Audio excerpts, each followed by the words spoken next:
u pripremi ove priče, ko ima srednju, ko ima visoku stručnu spremu, ko je magistar, ko je doktor nauka.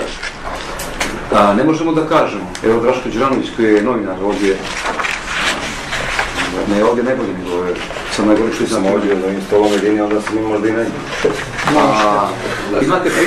Imate primjera gdje su imena novinarska sa srednjom školom.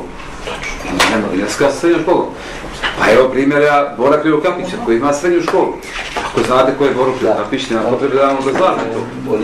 Da je Aleksandar Tijanić, generalni direktor RTS-a sa srednjom školom. Nemojte više.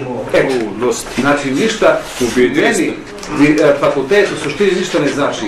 Da jeste to 4-godišnje obrazovanje, ali ne mora da znači da je bolji novinar. Jer je novinarstvo zanat, klasični zanat.